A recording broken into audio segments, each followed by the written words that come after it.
Hello guys, welcome to my YouTube channel welfare class of education. आज हम जानने वाले हैं वास्को डिगामा की यात्रा के बारे में। कहा जाता है कि वास्को डिगामा ने भारत की खोज की। क्या सचमुच वास्को डिगामा ने ही भारत की खोज की? इससे पहले वास्को भारत जो है अस्तित्व में नहीं था या गुम हो गया था? इसके बारे में आज अध्ययन करेंगे। तो भारत जो है पहले सोने की चिड़िया कहलाता था। भारत जो है पहले सोने की चिड़िया कहलाता था। यहाँ पर सब चीज पर्याप्त मात्रा में मिलती थी। सोना कहें, चांदी कहें या फिर जो भी कहें, यहाँ अनाज का खदान था, यहाँ पर मसालों का खदान था, यहाँ हर चीज की पर्याप्त मात्रा में मिल जाती थी। यहाँ हर चीज पर्याप्त मात्रा में मिल जाती थी, इसीलिए इसे भारत को सोने की चिड़िया कहा जाता था। कुल मिलाकर कहें तो भारत सामाजिक, धार्मिक, आर्थिक सभी रूपों में निपुण था, इसीलिए भारत को सोने की चिड़िया कहा जाता था। यहाँ अन्न की भी कमी नहीं थी, ना ही अनाज की कमी थी, ना ही मसाले की कमी थी। यहाँ का मसाला विश्व प्रसिद्ध था। यहाँ का भारत का मसाला जो है अरब देशों के जो है लोग खरीद कर उसे अन्य देशों में बेचते थे, जिससे इस मसाला का मांग पूरे दुनिया में बढ़ गया था। लोग ये भी जान चुके थे कि ये मसाले कहाँ से लाए जाते हैं, कहाँ से इस मसालों को खरीदे जाते हैं, लेकिन भारत कहाँ पर है, किस जगह पे है, किसे विश्व में किसी भी देश को लगभग नहीं मालूम था। भारत से मसाला तो उत्पादन किया जाता था, लेकिन वह कहाँ पर है इसे अन्य देशों के लोगों के बारे में नहीं मालूम था। सिर्फ अरब देश के लोग के बारे में अरब देश के लोग जो है जानता था कि भारत यहाँ है और यहाँ से हम मसाला खरीद सकते हैं। ये अरब देश के लोग भारत आते थे, मसाला खरीदते थे और जाते थे और अन्य देशों में बेचते थे। यूरोप के लोग चूँकि मीट मछली वहाँ के लोग ज़्यादा खाते हैं, इसलिए मसाला का मांग जो है यूरोप में बहुत ज़्यादा था। इसलिए यूरोप में इसकी होड़ चली गई कि भारत की खोज करना होगा। भारत अरब जो है, अरब हम लोगों के पास मसाला जो बेचता बहुत महंगा रेट से बेचता है, हम भारत को खोज कर लेंगे तो मसाला सस्ते में मिल जाएगा। इसलिए यूरोप के देश जो ये यूरोप है, यूरोप के देश जो है भारत की खोज करने की ठानी। भारत की खोज करने की ठानी। यहाँ के लोग जो है भारत को दूसरे मार्ग से खोजने में निःशक्त थे, क्योंकि इधर से अगर आता था तो यहाँ बड़ी बड़ी पहाड़ियाँ एवं हिमालय पहाड़ियाँ थी, जिस रास्ता से वो पुर्तगाली जो है यहाँ नहीं आ सकता था। और दूसरा रास्ता था समुद्री मार्ग होते हुए। समुद्री मार्ग होते हुए ये रास्ता मालूम नहीं था। इसी रास्ता का खोज करना यूरोप का एक ड्रीम बन चुका था। अब क्या हो गया कि कैसे खोजा जाए भारत, मसाला कैसे कम रेट में प्राप्त किया जाए, इसलिए यूरोप है ना यूरोप के कुछ देशों ने मिलकर भारत की खोज करने की ठानी। सबसे पहले जो है कोलंबस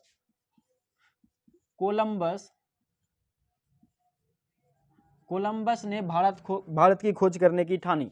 वह भारत की खोज करने के लिए ठाना और सर्वप्रथम यहाँ आकर के कहने लगा, क्योंकि भारत के लोग काले होते हैं और यहाँ के लोग भी काले थे, इसलिए यहाँ आके कहने लगा कि यही भारत है, जो कि ये भारत नहीं था। भारत नहीं था, ये था अमेरिका। तो इसलिए कहा जाता है कोलंबस ने अमेरिका की खोज की। कोलंबस ने अमेरिका की खोज की, वो भी गलती से खोज किया। कब किया? तो 1492 ईस्वी को, 1492 ईस्वी को वास्को डिगामा ने, कोलंबस ने अमेरिका की खोज की, वो भी गलती से। वो भारत समझ के इसका खोज किया था और ये निकल गया अमेरिका। इसलिए अब इसको रेड इंडियन भी कहा जाता है। रेड इंडियन भी कहा जाता है। रेड इंडियन किसको कहा जाता है? अमेरिका के लोगों को रेड इंडियन कहा जाता है, क्योंकि सर्वप्रथम कोलंबस ने इसे ही क्या कहा था? अमेरिका कहा था। और वास्तविकता में इसे इंडिया नहीं होकर के ये क्या निकला था कि ये निकल गया था अमेरिका। इसलिए यहाँ के लोगों को रेड इंडियन कहा जाता है। वो भी कोलंबस ने अमेरिका की खोज गलती से किया था 1492 ईस्वी में कोलंबस ने। उसके बाद जो है लगभग 5 साल बाद पुर्तगाल के निवासी वास्को डिगामा ने भारत की खोज करने की ठानी, क्योंकि उसे सस्ता में मसाला चाहिए था। तो उसने सर्वप्रथम खोजते खोजते यहाँ से समुद्री मार्ग होते हुए, क्योंकि ये समुद्र है, समुद्री मार्ग होते हुए यहाँ पहुँचा और इसे भारत को कहने लगा। लेकिन यह भारत नहीं था। यहाँ का एक राजा ने इसकी मदद किया और उसको एक जो है नाविक दिया, जो कि भारत का रास्ता जानता था। उसने बोला कि जाओ, यह जो है व्यक्ति तुम्हें भारत पहुंचा देगा। तो भारत जो है ये उस नाविक को लेकर के वास्को डिगामा जो है इस रास्ते होते हुए भारत पहुंचा। कहाँ पहुंचा और कब पहुंचा? वास्को डिगामा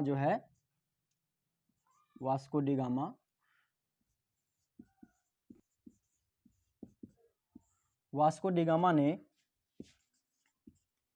भारत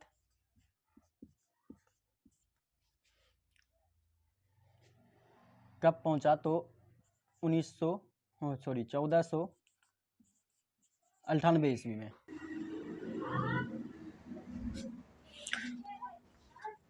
कब? 20 मई 1998 ईस्वी को 1498 ईस्वी को जो है वास्को डिगामा ने भारत की खोज की समुद्री मार्ग होते हुए। वो मसाला की अपने देशों में, यूरोप में व्यापार करने के लिए समुद्री मार्ग होते हुए भारत की खोज की। ऐसा नहीं, भारत पहले से गुम नहीं था। भारत जो है एक देश पहले से, भारत तो अखंड है। भारत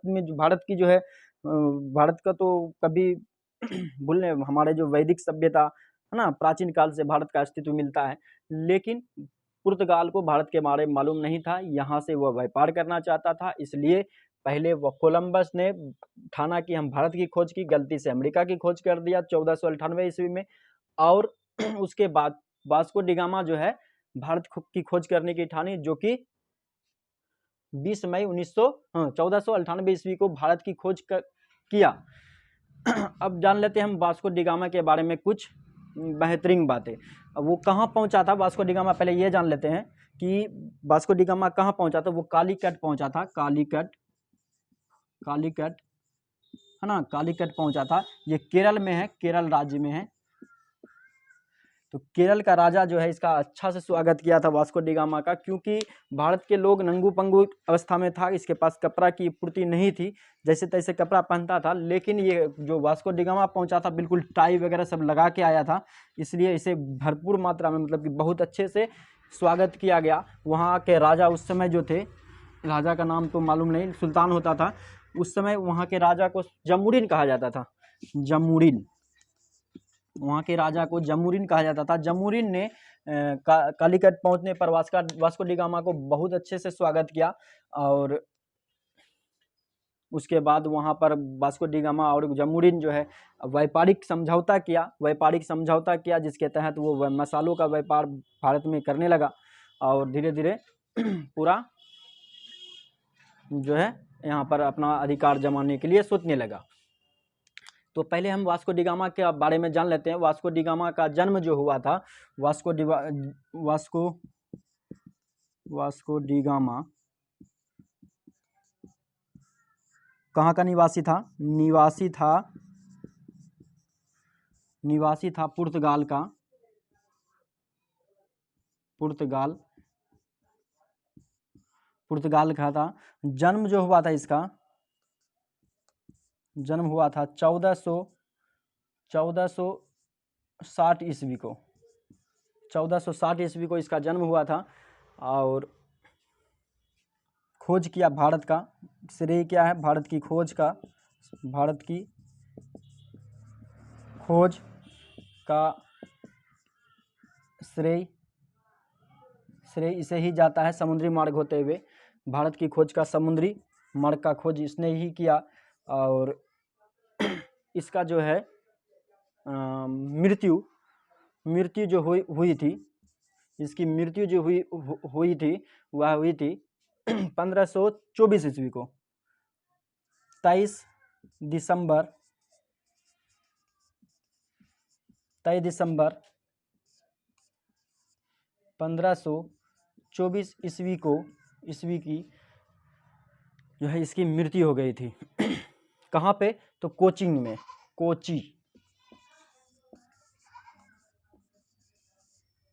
कोची में इसकी मृत्यु हो गई थी। आज भी जो है कोची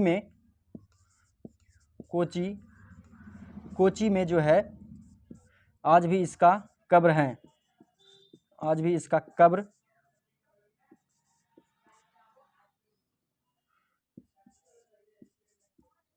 देखने को मिलता है। और इसी कब्र के आसपास इसका प्रतिमा भी बना हुआ है। कोचिंग में वास्को डी गामा का एक प्रतिमा बना हुआ है, माने कि मूर्ति बना हुआ है, स्टेच्यू बना हुआ है। तो कुल मिला के कहें तो वास्को डी गामा ने भारत की खोज नहीं की, बल्कि अपने व्यापार करने के लिए यूरोप देश में मसाला की पूर्ति के लिए समुद्री मार्ग होते हुए भारत की खोज की। भारत कैसे पहुंचा जाए कम खर्च में, तो वो कम खर्च के लिए जो है भारत, क्योंकि वो यूरोप के लोग जो है, अरब के लोग जो है इस रास्ते, सीधे रास्ते से भारत आने के लिए नहीं देता था। वो वहाँ पर अपना सैनिक या फिर अपना जो है आदमी खड़ा रखता था, जो कि यूरोप के लोग इस पार नहीं आ सके। दूसरी बार दोस्तों, जब दूसरी बार वास्को डी गामा जब लगभग 4 महीना जब भारत में रह के 2-3 साल रह करके जब भारत से गया, फिर दूसरी बार जब भारत आया, तो भारत पर जब आया तो भारत पे आने के बाद डायरेक्ट हमला कर दिया, कत्लेआम, लोगों की, यहाँ के राजाओं की हत्या कर दी, कत्लेआम कर दी, और धीरे धीरे भारत को गुलाम बनाने के लिए सोचने लगा, यहाँ के लोगों को गुलाम बनाने लगा। यही नीति बनाया इंग्लैंड ने भी जो है इसी रास्ते होते हुए भारत आया और भारत को गुलाम भी बना लिया, है ना। तो ये वास्को डी गामा से भारत की खोज तो उसके लिए अच्छा हुआ, लेकिन हमारे लिए कुछ गलत ही हुआ, क्योंकि अगर यदि वास्को डी गामा जो है समुद्री मार्ग होते हुए शायद भारत की खोज नहीं करता, तो शायद यूरोप जो है भारत को गुलाम नहीं बना पाता। तो आज की वीडियो में यहीं रखते हैं, धन्यवाद।